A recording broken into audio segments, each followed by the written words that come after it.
Good afternoon, everybody, and thank you very much for joining us on Thursday of Family Mediation Week. And you have joined a webinar about working with voluntary organisations, working with separating families, and it's an introduction to family mediation.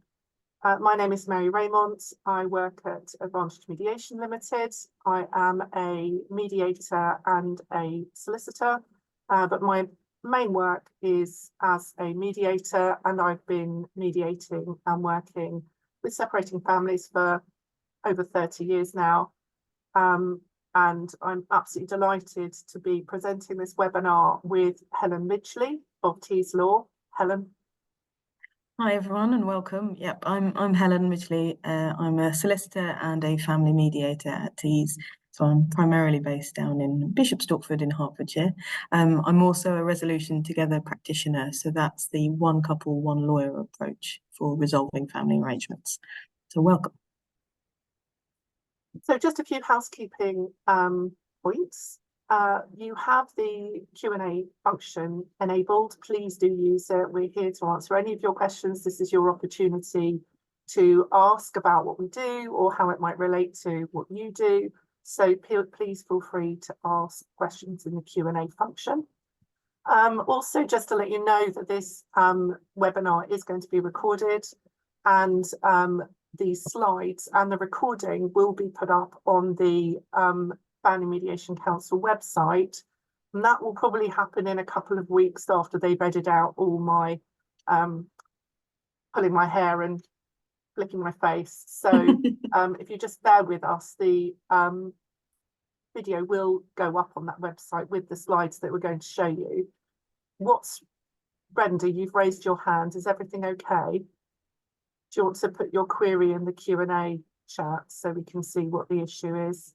Or maybe you just inadvertently raised your hand. So just to let you know that we're planning this webinar as a resource for you. So if you work in a voluntary organisation and it's relevant to what you do, then please send the link to the video that will be up on the website to your colleagues and to any other organisations that you think it might be helpful to. Because the purpose of this is to really give you information and knowledge and give you an educational tool to work with the people that come in and see you and that need your help, so that you feel confident in suggesting family mediation as a possible approach to the people that you're working with, and you understand how it fits with other approaches, and you understand how it fits with other resources, for example, legal advice. So that's our aim of today. We're really hoping that you get a lot out of this session. As I say, please do feel free to ask questions and answers. And without further ado, we will make a start. We're going to have fun saying next slide, please, throughout the entire time. So, but we thought we'd start with the basics, with what is family mediation. So in brief, it is an approach used to help families going through separation to reach a consensus. And that is with the help of a neutral third person, so a mediator. And the mediator's role is to facilitate and support the discussions and the negotiations between the mediation participants, so that they can reach that consensus. In planning this, we did discuss that mediation sometimes gets confused with reconciliation, but mediation is not a form of sort of counselling to try and help couples in difficulty come back together. It's about trying to find an agreement between family members who are facing relationship breakdown. And many, but not all, certainly not all, family mediators are also solicitors. And traditionally with a solicitor, they will just advise their one client at a time. With a mediator, the mediator will be able to provide information, but crucially will support two clients, two participants, or as many as are actually in the mediation at that one time. So for us as mediators, it's really important that we can give that reassurance that we are available to support families and it's part of a number, I think, as Marisa said, a number of problem-solving approaches. Some of those approaches involve decisions being made for the family by other people. Some of them involve negotiating on behalf of other people, negotiating on behalf of the family, and then some, like mediation, involve the family themselves negotiating together with help. So that's, in a nutshell, that's what mediation is all about. Thanks, Helen. Can we have the next slide, please, Katie? So when can mediation help? Mediation can help with any difficulty that your volunteer of your organisation might become involved with or have to deal with. It's not just family mediation. Mediation is available in lots of different sectors. It's available with neighbour difficulties, with debt difficulties. We're particularly talking about family mediation in this webinar. So typically we will come across participants who are thinking about separating or have separated or are divorcing or are thinking about divorcing. And so typically we will work with the sorts of issues that you will be confronted with. So where am I going to live? You know, how am I going to live? How am I going to afford to live? We've got big credit card debt, cost of living crisis. We've had some massive energy bills. How are we going to deal with those? My credit card's maxed out. I've got a car loan that I would never have taken out if I'd realised this would happen. Our mortgage interest rate is coming to the end of its fixed rate. So what are we going to do about that? Do we have to sell the house? We've got kids. Will I get any finance for them? Will I get any support for them? I don't know. I haven't worked for 20 years. How am I going to be able to fund myself?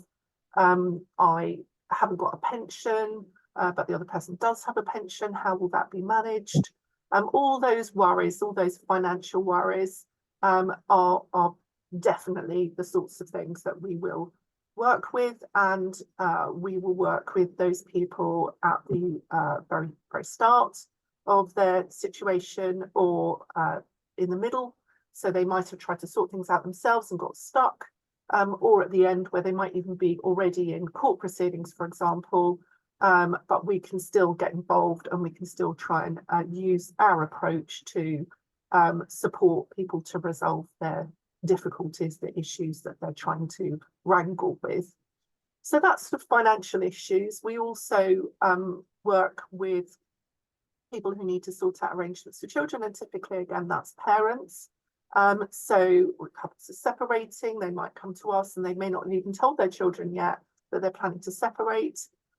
So we can talk through that. We can talk through whether they plan to actually get divorced or not, when they're going to separate, who's going to live where, how they're going to sort out their arrangements for their children. We help with parenting plans. It's not just parents that we work with, though. We also work with grandparents who maybe aren't seeing their grandchildren. We work with extended family. And we don't just talk about arrangements for children, we talk about all different issues relating to children. We'll talk a bit more about that later. So again, this can be right at the start of the difficulty when people don't know what to do, or perhaps after they've chatted with each other, or indeed from once they've already looked at going to a solicitor and looking at court proceedings. And again, that's something that we'll talk about later, because some court proceedings, there is a requirement to have an information and assessment meeting with a mediator. And so that's when mediators are particularly important with child arrangements, but we cover all aspects and at all stages of issues and difficulties. Thank you. Super. So thinking, as the extensive list will show, that there is a lot that can be covered in mediation, and Mediation as an approach is actually quite flexible, but there are some really important principles common to all sort of family mediation processes or approaches, or however the forum works. First of all, and really importantly, it is a voluntary process. As things stand, people cannot be forced to mediate. And if it starts and isn't working for the participants for some reason, they can't be forced to carry on. So nobody gets their hand pinned behind their back, forcing them into mediation. It is voluntary. Secondly, really importantly, mediation is confidential. It's a confidential approach and process. So what that means is the discussions and the negotiations that happen between the participants and the mediator are all protected by legal privilege. Those three people shouldn't be referring to those discussions in any other forum or approach. We like, say, a court approach. And if the mediation can come to those mediating, can come to a consensus, they then will need to agree to make that consensus into an open, sort of visible forum for them, and then you can refer to it outside the mediation. But that is really useful because it means that people can sense check, road test, put forward proposals and think about where they're prepared to concede without the pressure of, oh, well, this might be held against me at a later stage. So it gives us an ability to really think outside the box and come up with a good sort of consensus and answer. The third key principle is that the mediator's role is to be impartial. So the mediator is not there to take sides or to prefer one participant's views over the other. Family mediators try really hard to make sure they are even-handed, and it's really important they're neutral. We're not acting for either of them. We're there to help the family come to their own conclusion. And that brings me neatly to the fourth key principle, that it is not the mediator who makes the decisions. The mediator will not decide the outcome of the discussion and the negotiations. The mediator is there to help support the participants in reaching that consensus together, but they don't decide it for them. So that hopefully gives the participants in a mediation that confidence that they're finding their own answer for their own family and their own particular circumstances. So ultimately, no one knows your own family better than you or them. So those are the things we bear in mind. Helen, that's really helpful, and I think that the point that when people come into mediation, they know that they don't have to have that risk of what they say being repeated outside of that room when they want to try and create a solution, whether it's relating to child arrangements, whether it's relating to financial arrangements. I think it's really helpful for people to know that that's in effect a safe space for them to be able to outside the box and just come up with lots of different suggestions and try and work out what's right for their family without thinking that it's going to be used against them in some other forum. So that's one of our really important features. Yeah. Super. Next slide, please. Okay. We all enjoy that one. So this is a really important one for us in Family Mediation Week. We really want to plug the Family Mediation Council. We put the web link up there on this slide, and it's really important to us that you understand that this webinar has been created as a result of the Family Mediation Council. They are the overarching council for family mediation in this country, and they are the kite mark of excellence. So if you go onto a government website for example, divorce, the link will be to here. And most websites that refer to family mediation and finding a family mediator will bring you back to the Family Mediation Council website. So the Family Mediation Council website, why would you use their website, and why would you use the mediators on their register? Well, anyone can call themselves a mediator, a family mediator, even if they've had no training. It's not a regulated profession. However, it's highly likely if someone is not on this register that they will not have suitable processes in place for things like safeguarding. They may not have insurance, they may not have a contract, They may not have the confidentiality that we've just been talking about. They may not be mindful of those principles. So we would recommend that you refer your clients to a mediator that's on the Family Mediation Council register. Now, the register guarantees a certain minimum kite mark quality assurance. One of the things that everyone on the register has to do is subscribe to a code of practice, and the code of practice covers everything from do no harm, so safeguarding measures, to ensuring that you are adhering to the confidentiality principles. So that code of practice is quite detailed, quite wide-ranging, and is designed to protect the public from people who are practicing as family mediators who are not on the register and won't have subscribed to that code and aren't necessarily going to adhere to those 4 core principles that Helen just outlined previously. So on the register, you have a number of different types of mediators. So mediators that are quite senior and have taken a qualifying tests are accredited. Most of the other, well, all the other people on that register are working towards accreditation, but some are also very senior. Some will work as co-mediators, so work together. Some will not. But again, the register is really helpful, so it gives you some filters.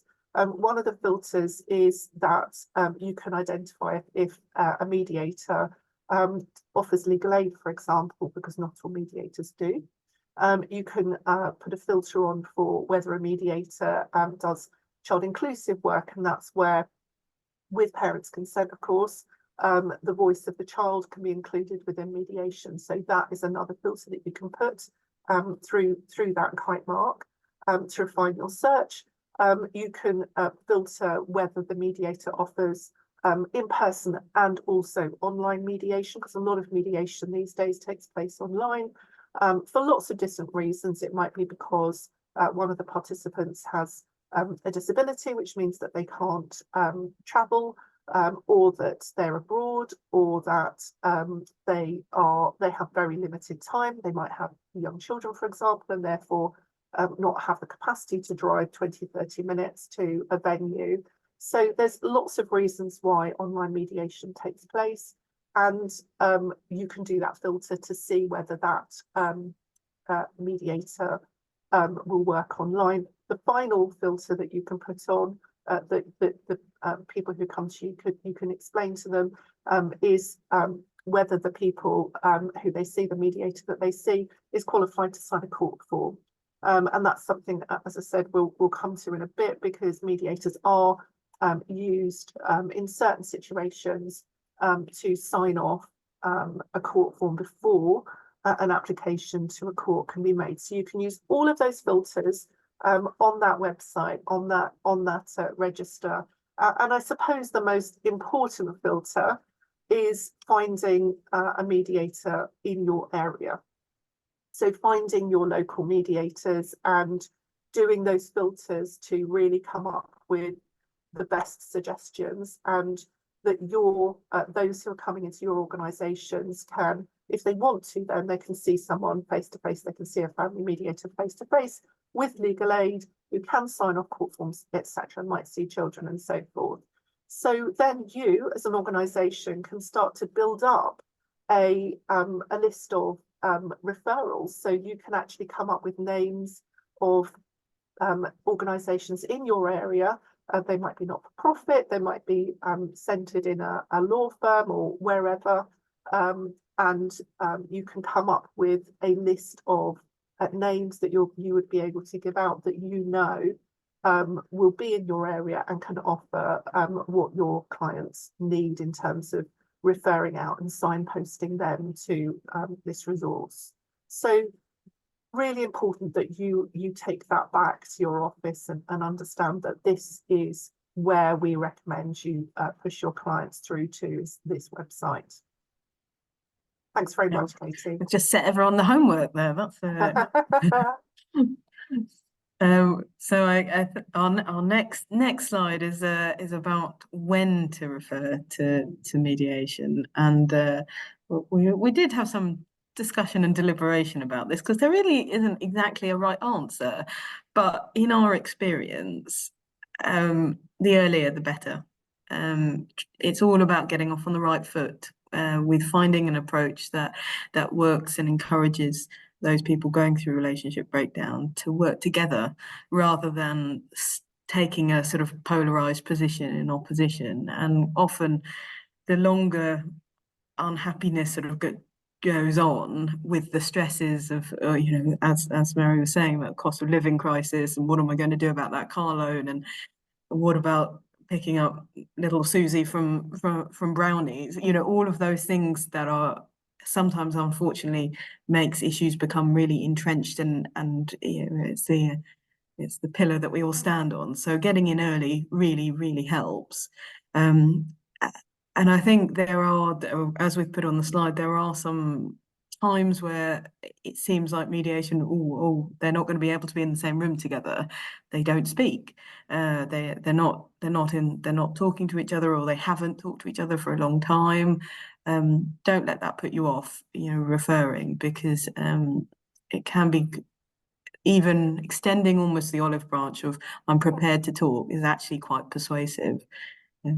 And I think we find, don't we, Helen, that with people who talk to us, because we are impartial and we don't know the people involved, and we are trying to encourage self-reflection and co-parenting alliances, and trying to look at things from other people's point of view, it's quite common for someone to say to us, oh, the other person won't be interested. And then we talk to that person, and indeed they are, because they are clashing or triggering each other for whatever reason, or there's a long history of entrenched difficulties in relationships. But when we get involved, because we are impartial, we don't know these people, it's often the case that we can affect change. And just to be clear, that we're not suggesting that mediation is a replacement for other aspects of help.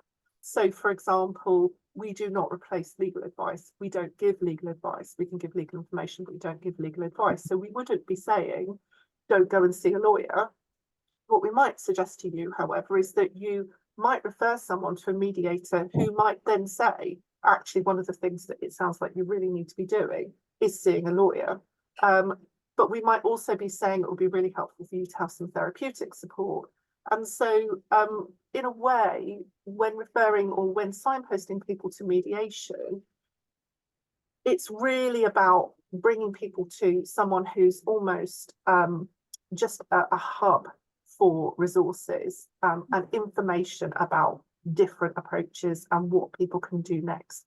And we have a plethora of rules as well, framework, again, within the Code of Practice and our guidance that's laid down by the Family Mediation Council, as to the things that we need to talk to people about within those initial meetings anyway. So we'll talk about that later, but it's really important that we make it clear we're not suggesting we're a replacement for other resources and other services. But what we think family mediators are really good at is just checking all of those different aspects. So therapeutic support, legal advice, who's supporting you otherwise, do you need to get some independent financial advice and so forth. So we check off all those other aspects as well. Do you need to be referred to a domestic abuse service and so forth. So we just really want to emphasize that.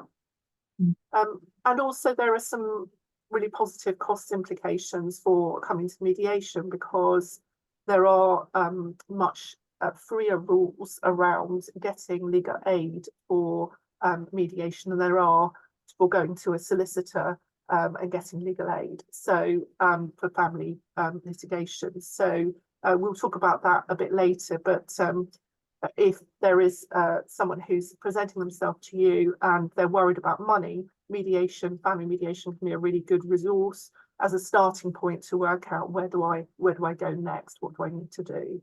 Absolutely. Yeah, it's all about try not to prejudge whether or not, because and this is neatly going on to the next slide, because it's not judging, but there is some screening involved. So I'll hand over to Mary back, but please don't prejudge whether or not a family might be suitable for mediation. Yeah.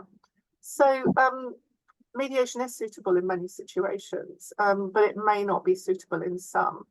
And a mediator will carry out an assessment in, as I said, a very clear framework according to a very strict code of practice, and we all sign up to meet that criteria. So one of the things that code of practice tells us to do is to meet participants separately. And so even if I'm meeting with a couple who are still living together, and it's an online meeting, I will ensure that those meetings take place at separate times, in separate locations, that there is a private space.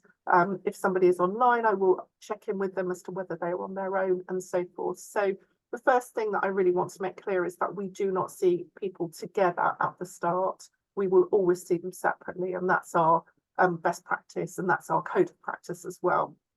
So often we always see people for a pre-mediation meeting, which can also be called a mediation information and assessment meeting. And in that meeting, we've got an awful lot to do. And again, we have been told, so this is what we abide by, that meeting would not be less than 45 minutes. And bearing in mind that, as I said, it will be with one individual. And for me, it's never less than an hour. And often, if there's a safeguarding issue or a disability issue or an addiction issue, the meeting will actually be more like an hour and 20 minutes. So is there a fee for the MIAM? Yes, thank you, Shannon. That's a really helpful question. Yes, there can be a fee for the MIAM, but there might not be. So one of the things that I mentioned was legal aid, and legal aid is available for MIAMs. And so if somebody goes to a legal aid mediator, and you can find that person on your register, in your area on that register, they will then assess for legal aid eligibility, and the MIAM might be free. So we also have an obligation, everybody who does mediation, family mediation, who is on this register, has an obligation to signpost people to a legal aid practice that might be suitable for them. Often that's someone in the area. I've got my list of people that I refer to. And also online, there are national organisations that offer legal aid. I think Helen's going to be talking a bit more about the legal aid criteria later, but if there isn't a fee, then it can be, and if there isn't legal aid, sorry, and there is a fee, then it can be anything between sort of £100 and £150 inclusive of that. And that's really just depends on who you see, whether it's online, whether it's face-to-face, in what area. But that's the general cost of it.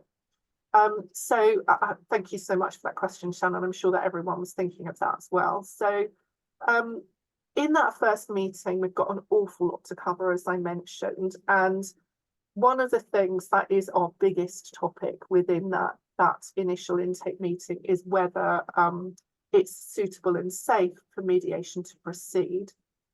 And then obviously all participants need to want to proceed with mediation. So can we have the next slide, Katie, please?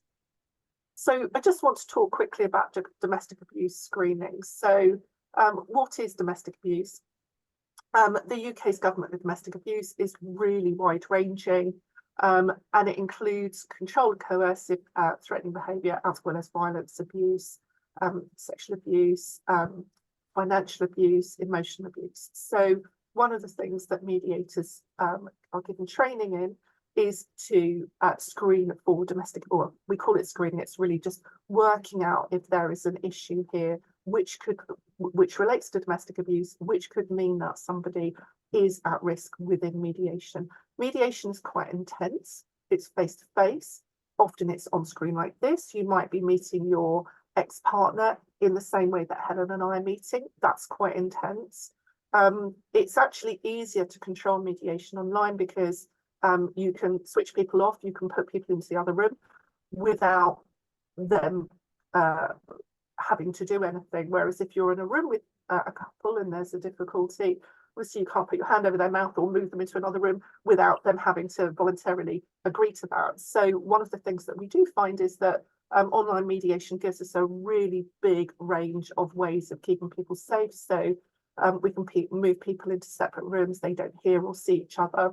But the most important thing from the starting point is to check whether what we do is going to be safe and whether there is domestic abuse. And as we know so much more now than we ever did before. There is such a wide range of types of domestic abuse. I regularly find that people will tell me about incidents of violence or physical abuse, and they have a lawyer. They've never told the lawyer, they've never told another member of their family.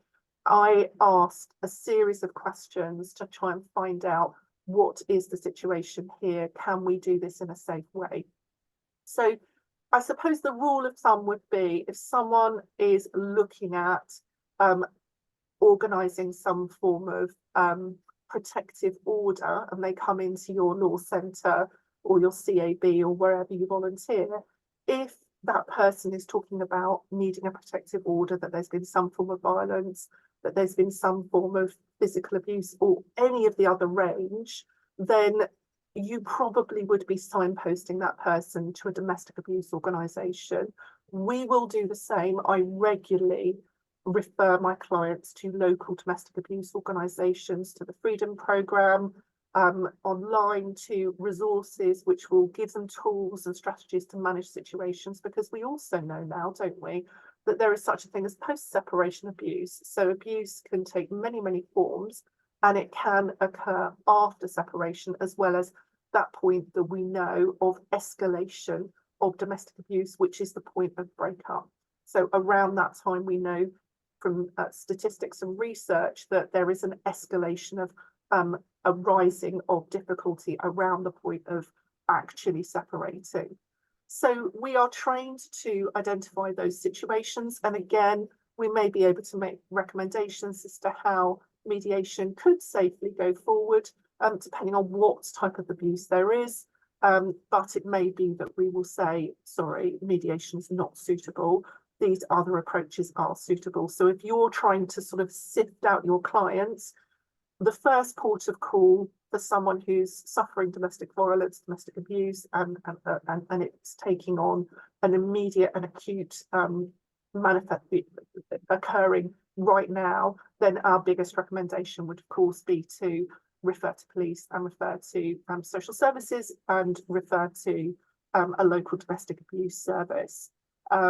So we just have that kind of caveat that that's quite an obvious problem, and one where we probably wouldn't be recommending mediation. And in fact, when we were talking about the exemptions for signing off the certificate for a court application, if you looked at the exemptions, and they're really, really lengthy, the vast majority of them relate to working with a domestic abuse service. So if you're working with a domestic abuse service, they can certify that mediation is exempt.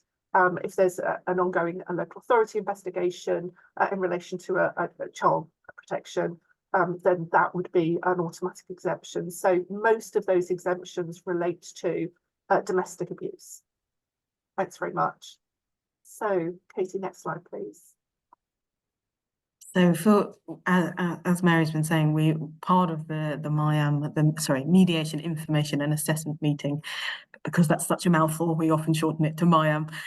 Much of that time spent in there is to get that sense of what's going on in people's worlds, and they might not even identify in the way that we might domestic abuse, and so that's what we spend some time with. But it's the MIAM as a whole is a really important part of the mediation process and approach. It's a confidential one-to-one individual meeting with the potential mediation participant and the mediator. So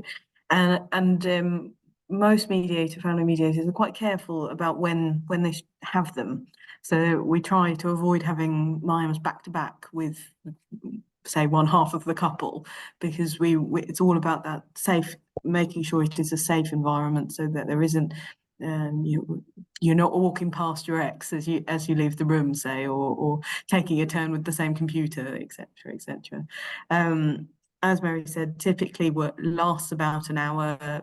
I agree. I quite regularly hour and a half, hour and 20 minutes, because I want to get the full picture with the MIAM. I want to hear, and I want to hear from that participant what's going on in their world.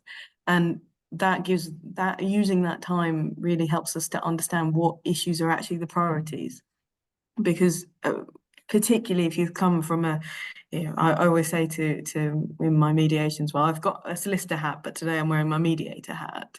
But I can't help the fact that I've got a bit of a solicitor background, and so I will come to a meeting thinking, oh, I wonder if A, B, and C issues are going to be important, but actually you need to hear from the participant what issues are their priorities and in what order do they want things to be resolved. And that's one of the nice things about mediation, is you can potentially have this really flexible way of putting things in order for them. The other really important part of the MIAM process is to for the mediator to be able to give some information to that person about all the other and different approaches that are available to families to help reach their solutions. And that can be, a standalone approach, or it can be that using those different approaches in tandem with mediation. So we spend quite a lot of time in the MIAM actually breaking down all the different ways that some people say moving from A to B. And there's lots of different ways. One size does not fit all. And I think a lot of the time, Helen, people don't really realise, do they? We were talking about this, that actually they have already started. So we call them kitchen table negotiations, where people start off by talking about, what about this, what about that, what about the other thing. So that is the most informal type of discussion. And we still give that credibility, and we still give that weight, and we still give that value and importance. So we're not just talking to people about, well, you could go to court and this is what might happen. We're also, as Helen so importantly says, not just talking about mediation. And in that way, the mediation information assessment meeting is slightly misnamed, because we're not just talking about mediation. We're talking about all the other types of approaches that can fit in with informal negotiations and mediation and court and so forth. Thanks, Helen. It's something that always interests me, actually, the number of mediation or MIAMs I'll have where with the person who's actually taken legal advice or had an initial call, or maybe a free 30 minutes or whatever it is, and quite often they'll say, oh, I didn't know about that, I'd not heard about that, when talking through the different options, and mediation is just one of them. So that's really important. I guess the only, as Mary was saying, the other point is this sort of risk assessment process within the MIAM. Mediators are taking great care to check and to think about whether or not mediation is actually going to be, first of all, safe, and secondly, a constructive approach. I always say to in a MIAM, we've stolen the doctor's mantra of first do no harm. So we really are trying to work out if mediation might be suitable. Katie, would you move on to the next slide? Thank you. So as we said, we can also give out information about other services which provide help and support, and we've just touched on independent domestic abuse advisors, local resources. Every mediator will have their sort of list of local resources, CABs, we refer into CABs, and law centres if that's suitable. We also refer into other charities. They might be counselling charities that could be really helpful, or local counselling organisations that will enable people to really move on from their situation, whatever that might be. And there are lots of amazing charities out there for people who might, for example, have a neurodiverse child, or a child who's got an eating disorder, or someone who's got an addiction themselves, or if they've got any form of addiction, so gambling or alcohol or drug addiction, or the other person might, and so we can signpost to an organisation that can support families around that situation. Also step change, when people come to us and they've got massive amounts of debt, we can signpost them to that. So and then just the more practical aspects of sorting out your situation. So identifying that it might be helpful for people to get a mortgage capacity report, for example, and that can be done online, or you can pay for one. to get independent advice, to perhaps not just go to their mortgage provider and find out what they can offer, to go to someone independent who will probably for free look at the whole of the market. So there are so many touch points within the mediation assessment meeting where we're trying to signpost people to get the resources that they need and get services which will provide them help and support. And then also resources that will support us within the mediation. So, for example, pension on divorce experts, or, as I said, mortgage capacity reports, or a family consultant who might work with a couple who've got communication issues, and financial neutrals, for example. So we talk to participants about things that they can do for themselves and things that we can do within the mediation to look at the situation holistically. So on a financial mediation, for example, we might bring in a financial neutral rather than, or in addition to, each of the couple going off and getting their own independent financial advice. So what we're always trying to do is to bring the situation back into a holistic approach. And as we say, we then contact the other person involved. They might already know that we're going to contact them, or they might be completely surprised. Generally speaking, most people will talk to us because there are legal consequences to not making any attempt at trying to sort things out without going to court. And that's something that we've alluded to quite a few times now in this session, that if you go straight to lawyers and straight to court and you don't make any attempt to try and resolve things out of court, there may be consequences for you, because obviously litigation is expensive. So we do contact the other person very politely and in a very friendly way. And we generally will always give them a little chat, and that will be for free. And then if they want to book in, they can. But, you know, they can look at our websites, they can talk to us and find out if they think we're a good fit. So that's a really, really important part of what we do. And just to really flag up that the vast majority of other services will only either meet one of the individuals, whereas we will always meet both of the people or all of the people in the situation, which really helps, because then we get to see a 360-degree perspective of what's going on for people. So we did then talk about the application to court. Helen, did you want to talk about that? Sure.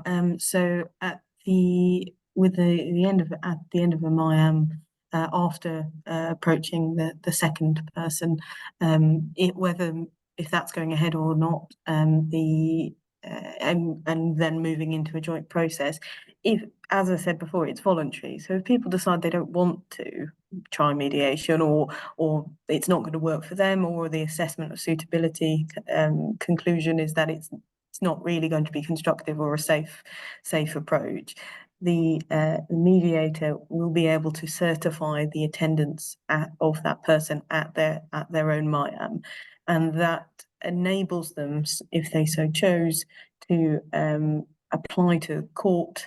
And we sign a form which goes within the court application. And one thing to be aware of is that there is a time limit on the ability to certify.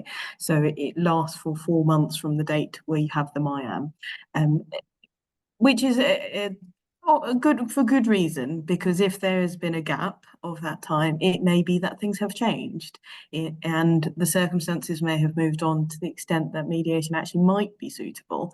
So if it's more than 4 months, a second MIAM would be needed before the application for a non-urgent application to go to court.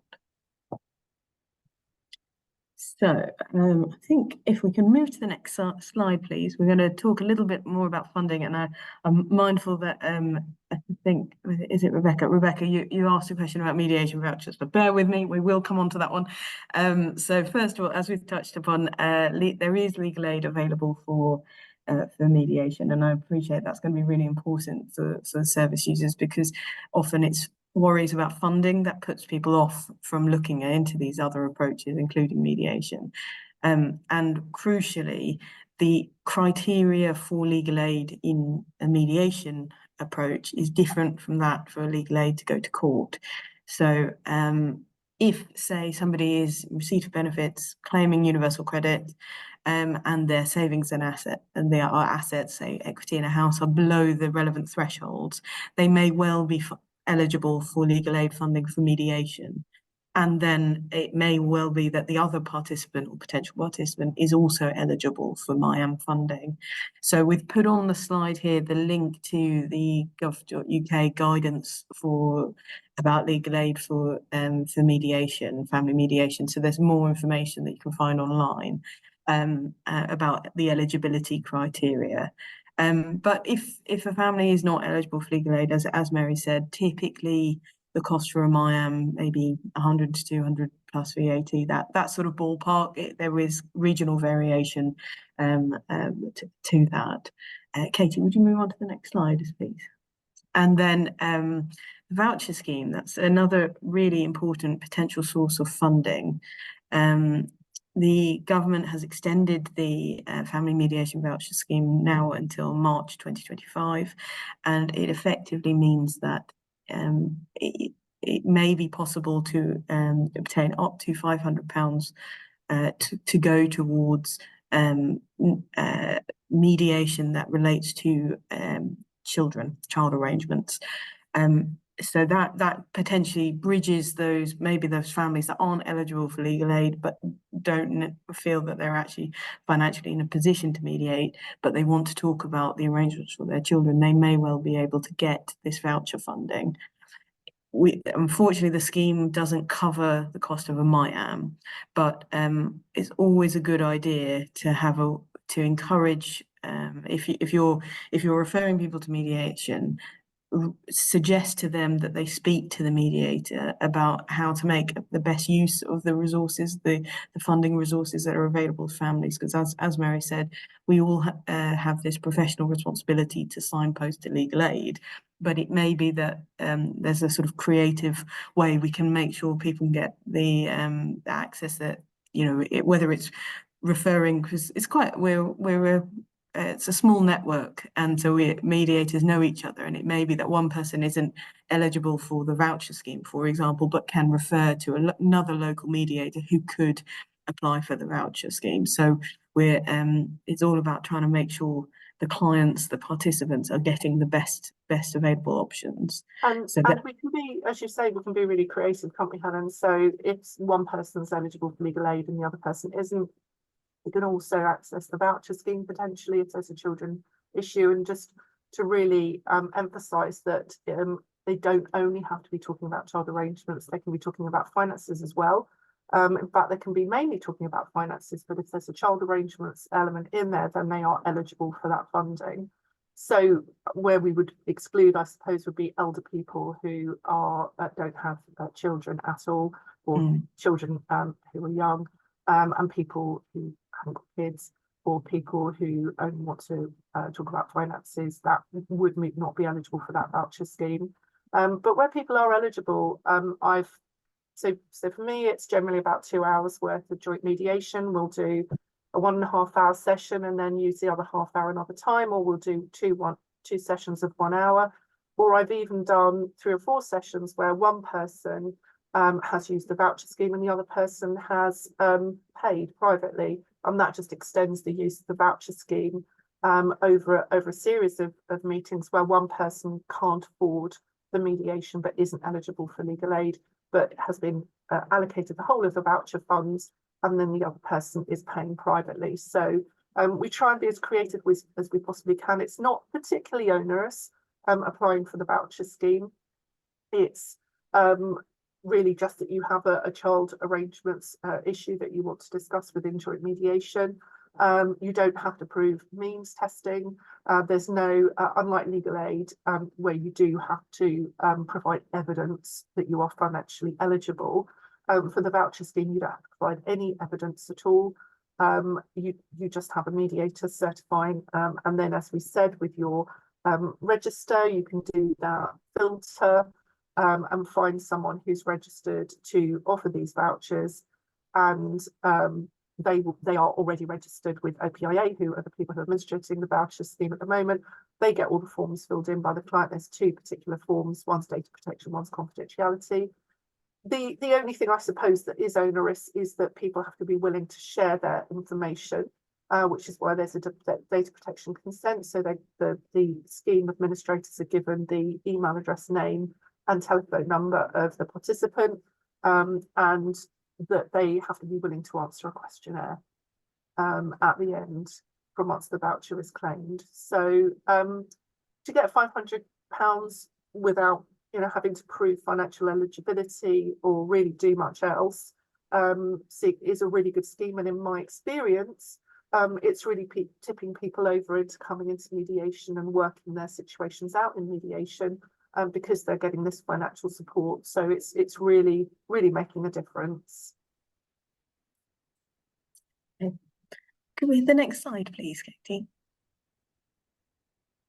So we just wanted to mention here, because we thought when we were putting this together that it might cross your minds as to why you would be referring out or signposting people to mediators rather than lawyers. And a lot of what we have said on the slide we've already said, which is that mediation offers a 360-degree viewpoint. And we are not replacing legal advice, even though a lot of us are lawyers, a lot of us aren't. Those who are, we all give legal information. Anyone who's on that register is required to keep up to date with family law legislation, developments in the law. So, for example, online divorce and all the different changes in that's come along in the last couple of years for divorce, for example, and pensions. So, we have certain criteria that we are required to keep up to date with. So we can give legal information, but we don't give legal advice. We're not insured to give legal advice, and it's not our role to give legal advice. And if we did, then we'd be stepping completely outside our impartiality role and alienating one or other of the people who are participating. So we don't give any legal advice, but we do encourage people to get legal advice. That's one of the points that we are required in accordance with our code of practice to raise with participants at the mediation information assessments, having taken legal advice and just flagging where it might be helpful for someone to understand whether they've got, whether it's a relevant matter. So, for example, someone might want to remove their child from this country, and that would probably be something that we would be saying it would be helpful. It's perfectly fine to do with in mediation, absolutely, but it will also really help you to take some legal advice about that. Or, for example, they might not have a pension and want to have a pension share within divorce proceedings and need to take legal advice about that. So absolutely, we encourage people to take legal advice alongside mediation. Likewise, mediation can take place alongside legal proceedings. So a lot of people will say to us, oh, well, if they go to court, that's it. Well, unfortunately, it's not, because the court rules provide that at every stage in court proceedings, the participants are required to consider whether they can resolve things outside of the court arena. So the court proceedings will just chug along, but people are expected to keep thinking, oh, can I try and sort things out direct? If that's not suitable, can my lawyer pick up the phone and have a discussion with the other lawyer if they've got lawyers? Or, well, mediation wasn't suitable at the start because things had escalated and there was a lot of difficulty between the two of us, but that was a year and a half ago. And now actually we feel that it might be a suitable way of approaching things. So we absolutely, still get involved even if there's court proceedings. Obviously that makes a difference to our timetable because the court will say when things need to happen. But we have a role to play in that. And we can also involve lawyers in mediation, as you would with a civil issue. Lawyers are typically involved in civil issues. They are not typically involved in family mediation. Why? Because it really changes the dynamic of what's going on within the family mediation, and there's a massive cost consequence of bringing lawyers into family mediation. However, it is possible for lawyers to participate in mediation if the participants want that to happen. Can I have the next slide, please, Katie? So did you want to speak to this, Helen? Yes, sure. I think so. I think we may well have covered a lot of this already, but just to reiterate that, it isn't, mediation is not this alternative to legal advice or other types of advice, but it is a forum in which we can signpost participants to other sources of support, whether it's debt support, pension on the side with written PODE, which stands for Pensions on Divorce Experts. So we can work within that framework, and we don't just talk about we've put on the slide that at the first meeting we'll discuss the other approaches, but I would say that it's probably common for most mediators to also talk about these other approaches throughout the mediation. And sometimes, for example, you might reach an impasse on one issue, and it may be that through a combination of approaches, potentially referring out for a second opinion on a neutral basis, something like that, we call that early neutral evaluation, or even referring to an arbitrator to make a decision on those issues, means that we can still use mediation quite effectively to have flexibility. So mediation, I think, is all about trying to make sure that the family has the right tools they need to find their own answer. That's the way I would characterize it. And can I just mention, because Shannon, you've asked a question which I think would be really helpful, which is, do we know of any organisations that are offering this free or pro bono? And just to say that in my area, there are voluntary schemes, and often they are linked with, for example, restorative justice. So that's a type of mediation where you might have an offence being committed, and then you will bring together the victim and the perpetrator in a very managed and safe way. And so often, if you have local organisations that, for example, do neighbourhood disputes as well, that's really common to use mediation with neighbourhood disputes. They will also offer either a low cost or free mediation service. So there are around the country, but I think it's really important to flag that the way in which the government is trying to support mediation financially is through the legal aid scheme, which we've said is a lot easier to access than going to court family legal aid, and also the voucher scheme. And so what you might find as well is that a lot of organisations that are offering mediation are not offering it completely free. They are asking for some form of contribution, and then they are accessing the voucher scheme on behalf of the client or accessing legal aid. But yeah, I mean, it's always worth looking in your area at who is offering family mediation and what their criteria are. And a lot of organisations will have like a stepped approach. So I'm in Kent, so Kent Family Mediation Service have in the past, I can't say if they are at the moment, have offered a stepped approach whereby they will do an analysis, and if someone falls between being eligible for legal aid and not being able to pay for private funding, they might offer some kind of scheme whereby it's proportionate to their income. So I hope that's a helpful answer, but I don't know what area you're based in, and it's really important that you do your own investigation and find out what your local services are offering. And so, they will change as well. So it's one of those things that keep doing your own homework, keep a list, update your list as you go along. But so we've got 2 minutes left. Oh gosh, okay. We're just going to very quickly talk about the benefits of mediation. I think you've taken off the first slide, Katie, if you could go back to that. So mediation's generally felt to be less stressful than going to court because you're working with families holistically, you're bringing in people to support, and you're identifying resources of support. And it should save people money because mediation tends to take place without lawyers, and it tends to take place in a very financially fixed way. So the mediator will work within the mediation meetings, but there's not a lot that the mediator does between those meetings. All the homework is given to the clients. So Helen, did you want to speak to some of these? Sure, yeah.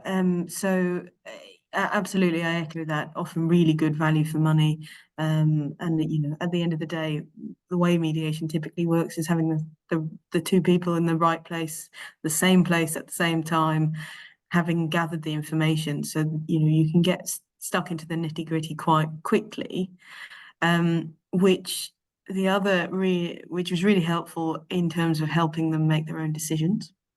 But the other thing that's really important with mediation is that it's geared up to try and encourage participants to put their children first. Now, there is procedurally an approach that if a child of the family is over the age of 10, then according to our FMC code, we have to consider whether it's right for the child to the mediator, subject, of course, to the parents agreeing and consenting to that. And we typically refer to that as child inclusive mediation. But even if we don't do a sort of formal child inclusive mediation, at every stage, the family mediator will encourage participants to think about what about the children's perspective and even imagine, notionally bring in a child into their discussions. So that can be really helpful about actually thinking about what's important. Ultimately, it's geared up to help families make their own decisions with that support, but they can come up with their bespoke answers. And as a consequence of all of that together, being in the right place at the right time, thinking about what's important, quite often it's more time efficient than the sort of protracted, particularly with the traditional solicitor or court route of going back and forth. And that's all about helping families move on to their independent lives and their new family structure, separated family, in as soon as they can.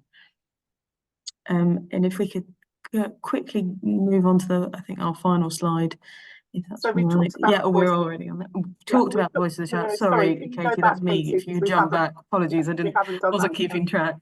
Sorry, Katie, can you go back to that last slide? Thank you. Thank you. Sorry. No, that's not it. Should be benefits of mediation continued. With a little child, yeah. That's the one. So we've talked. The child is Helen's talked about arrangements that work. We know from statistical and research that mediation is a good tool to effect arrangements that work for couples or families because they've come to their own decisions. And we hope we're very mindful that there's research to show that people need to know more about how mediation works, and we need to be as mindful as we can that they need to have the outcomes that they want. So very much about having that impartiality and independence.